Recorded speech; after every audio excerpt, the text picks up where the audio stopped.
ho anareo rehetrarehetra aty Avatomandry, fantatsika fa tsy misy fampandrosoana azo eritreretina eto amin'ny firenentsika, tsy misy fampandrosoana azo vinavinaina aty amin'ny district misy anareo raha tsy misy ny fandriam-pahalemana, raha tsy misy ny filaminana. Zany filaminana sy fandriam-pahalemana zany dia tao anatin'ny velorano voalohany nataon'ny filohan'ny République Andriamatoa Andry Rajoelina rehefa nanao ny propagande izy, rehefa tonga daty antoerana izy, rehefa nitafata vahoaka malagasy izy ka rariny de rariny ny aminan'io ny fahatongavanay aty Avatomandry, satria tafiditra ao anatin'ny fanantanterahana zany velorano zany ny zavatra ataotsika ny amin'ny ezaka ametrahana ny fitrafitrasa lehibe natolotra atsika androany ho amin'ny polisy pirenena.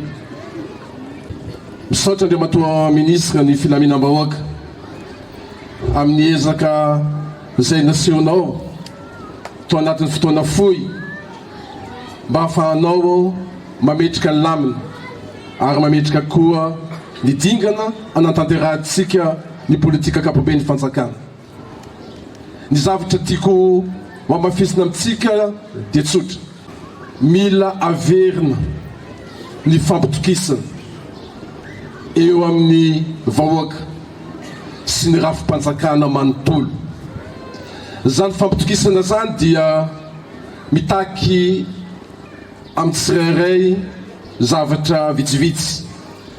Ny voalohany anatin'izany dia ny fahatsapahany ny tsirairay amintsika fa ambony ny zavatra rehetrarehetra ny fijerentsika, ny fitondrovantsika zany firenena iombony atsika zany. Voanankalaza ny 26 juin tsika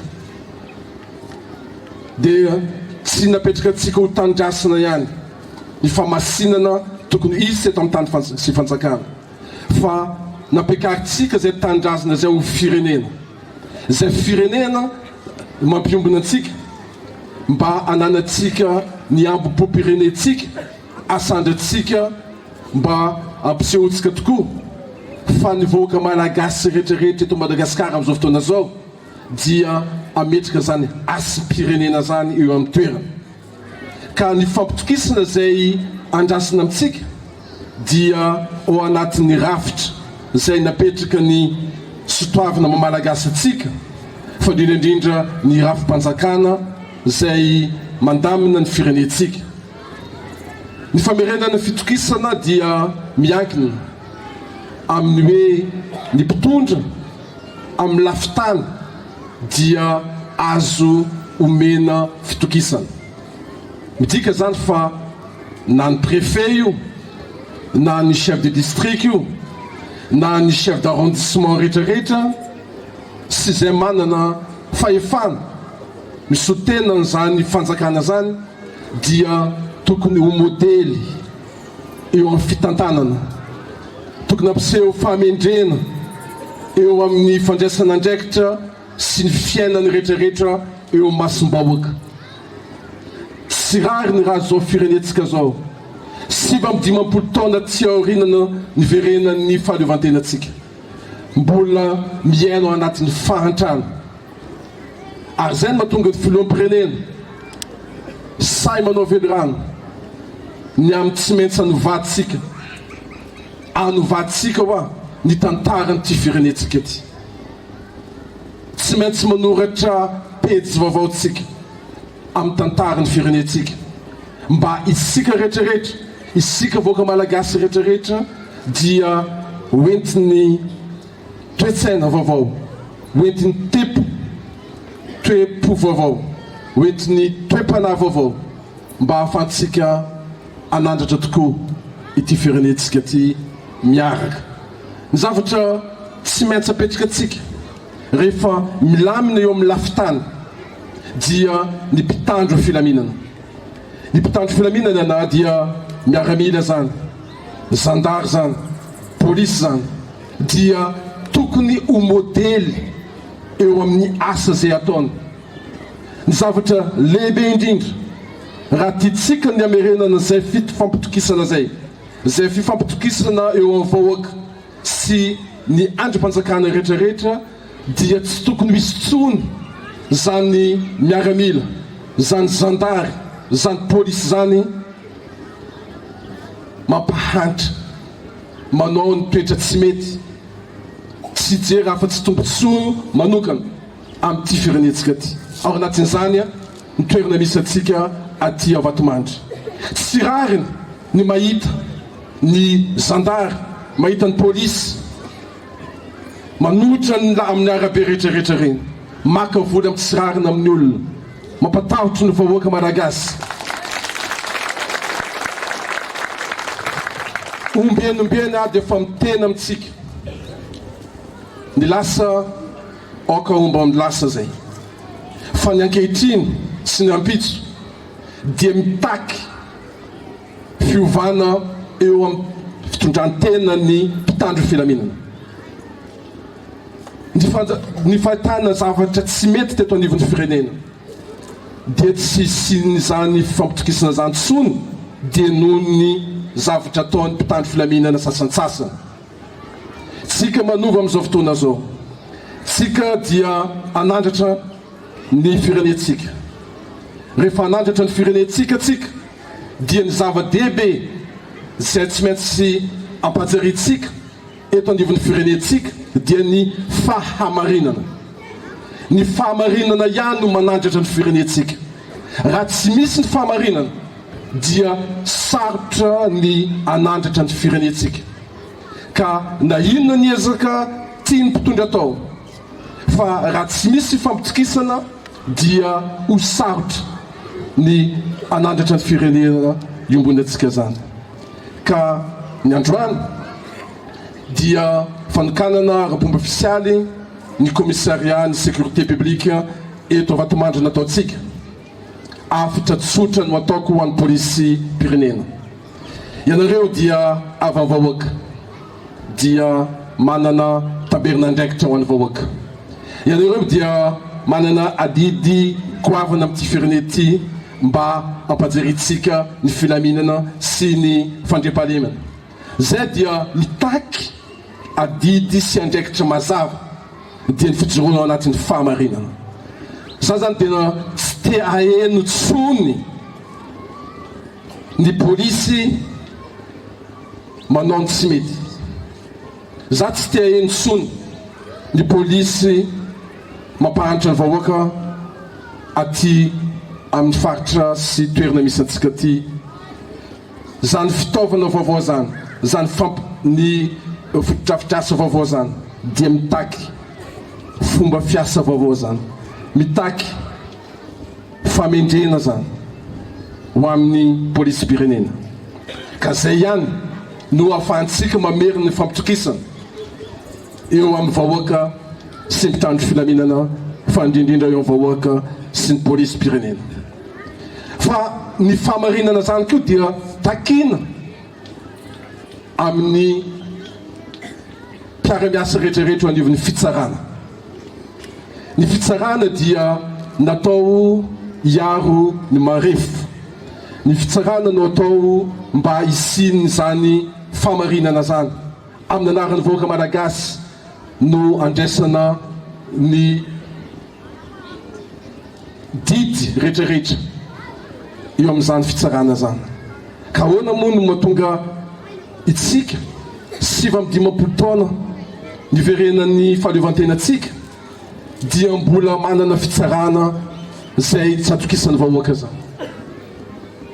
Zay no mahatonga isika dia mitaky mba hisiny fitsarana tena mahitsy, mendrika ary tena hitsara araky ny lalàna velona misy eto amin'ny tany sy fanjakana.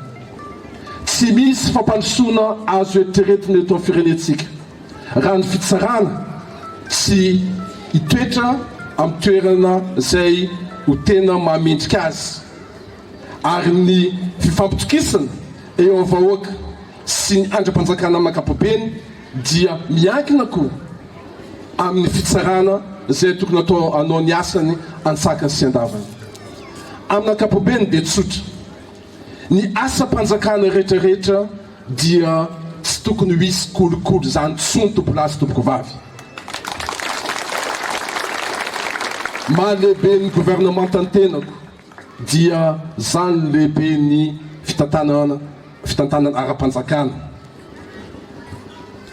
zay no mahatonga ny tenako tsy mitsahatra ny milaza amintsika fa ny ady ataontsika amin'ny kolikoly dia manomboka amin'ny faratampony ka takina amin'olo rehetrarehetra efa mipetraka zao ny bureau vaovao bureau de doléance zay eo amin'ny fahefan'ny filohan'ny république afaka manoratra amin'ny filohan'ny république ianareo tsirairay ilaza ny zavatra hitanareo tsy mety fa indrindraindrindra any amin'ny asa-panjakana sahia ry vahoaka malagasy sahia nareo aty Vatomandry hitoroka zay zavatra hitanareo fa tsy mety ny fitram-panjakana amin'izao fotoana zao dia mazava ny tanjony mazava ny fomba fiasany tsy miaro ny olon-dratsy ny fitram-panjakana amin'izao fotoana zao na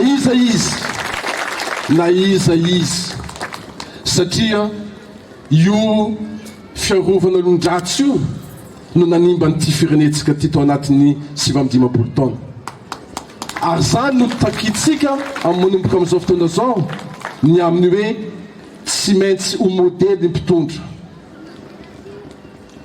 ary tsy maintsy modely ny tompon'andraikitra rehetrarehetra aty amin'ny asa-panjakana efa napetraka koa zao ny standard de service ny standard de service tompoko lahy sy tompoko vavy dia tsotra rehefa tokony efajato ny tokony aloha dia efajato zany fa tsy roarivo na réal rehefa roanjato dia roanjato matetika atsika dia mametram-panontaniana ny hoe mahatonga ny kolikoly dia satria mahantra ny vahoaka tsy marina zany satria mahantra ny tompon'andraikitra tsy marina zany matoa mahantra ny vahoaka matoa marefy ny tompon'andraikitra satria be loatra ny kolikoly be loatra ny fahamarina tsy fahamarinana teto amintsika ary zay mila fomba fisainana vaovao zay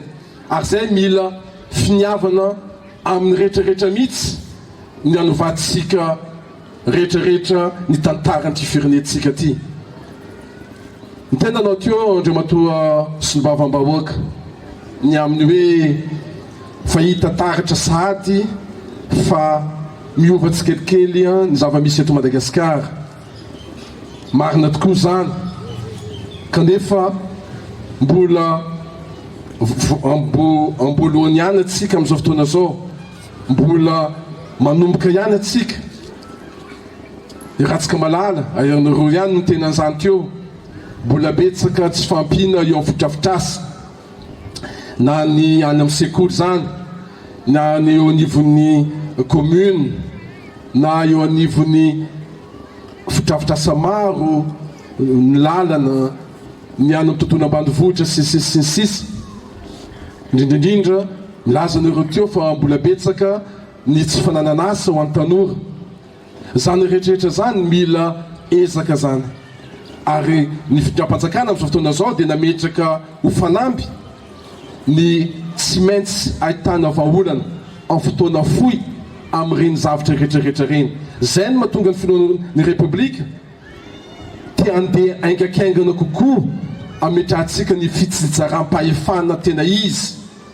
zany fitsaram-pahefana tena izy zany dia mifototra amin'ny zavatra anankiroa ny voalohany anatin'izany dia ny hoe omena ny fampitaovana ny aty amin'ny faritra satria ahoana tokoa moa nazo ny eritreretina ny ahafahan'ny avana Antananarivo ny fanjakana foibe ahita ny olana rehetrarehetra madinidinika aty amin'ny faritra raha tsy tompon'andraikitra aty amin'ny faritra omena ny fahefana sy omena ny fampitaovana ilaina mba ahafahany zareo mitondra vahaolana aingana amin'izay zava-misy hita aty an-toerana. Rehefa hiditra ao anatin'ny fizaram-pahefana tena izany atsika dia ny tompon'andraikitra aty an-toerana dia afaka mitily sahady fa tia ny maharary ny vahoaka, tia ny zavatra mety mampikatso ny fampandrosoana amin'ity toerana misy anay, dia ny fampitaovana azy no ahafahana mitondra vahaolana aingana ao anatin'ny fotoana fohy zany mba ahafahantsika mamaha ny olana. Ny zavatra faharoa kosa dia mazava dia ny fampitaovana arabola. Tsy misy zavatra azo eritreretina androso raha ny lafin'ny arabola no lasa tara zany. Ary zay zavatra anankiroa zay anisan'ny velirano nametraka ny filohan'ny republika, ny gouvernemanta moa dia manantanteraka an'izany mba ahafahantsika hiditra anatin'ny fizaram-pahefana tena izy dia famerenana ny fahefana, ampahany fahefana eo ampelatany ny tompon'andraikitra aty amin'ny faritra mba ny faritra no tonga dia mitondra vahaolana aingana amin'izay zay lahara-pahamehana hita zay mamparary ny vahoaka malagasy. Ny zavatra tiako ambaro anatin'izany dia tsotra. Isika tompolahy sy tompokovavy dia nanaiky ny safidy ny filoham-pirenentsika zay ametraka fanamby lehibe mba anandratratsika atratratrarantsika aingana zany fampandrosoana zany eto amin'ny tany sy fanjakana. Zany safidy zany dia mila mitaky fanovana ara-toetsaina zany, mitaky fanovana amin'ny fomba fiasa zany, ka isika rehetrarehetra zay vonona ary nanome fampitokisana ny filoham-pirenena dia vonona koa tsika anova ny toetsaintsika, anova ny fomba fiasantsika ary fanome tanana amin'izay adity sy andraikitra zay sahantsika amin'ny andavanandrotsika tsirairay, satria zay no anjara birikintsika amin'ny fampandrosoana zay tadiavintsika ho aroso eto amin'ny tany sy fanjakana. Namaranako azy dia tsotra. Ny teny ianareo teo mahakasika ny hoe zareo anivon'ny Cisco teo anivon'ny fampianarana hoe andray ny jeu championnat régional ianareo anatin'ny fotoana tsy ela. Za dia tsapanantena anareo hoe fa ho vita ao anatin'ny fotoana fohy ohatran'izany ny terrain de handball sy volleyball volazanareo teo. Fa za kosa dia ampanantena anareo fa ho tanterahantsika zany mba azoanareo an'izany terrain zany aty Avatomandry. Ohatran'izany keo anisan'ny volazanareo teo ny mahakasika ny gendarmerie, satria ny androany moa ny polisy pirenena dia ifampiresana amin'ny secrétaire mpanjakana miadidin'ny gendarmerie ny mahakasika ny fampitaovana ianareo tia. Ianareo moa tsy ao anatin'ny zone rouge kanefa kosa raha fahitana ny fivelarana zay misy aty amin'ny compagnie dia rariny tokoa ny anomezana fampitaovana ianareo arakan'izay fangatana nataonareo teo zay zany.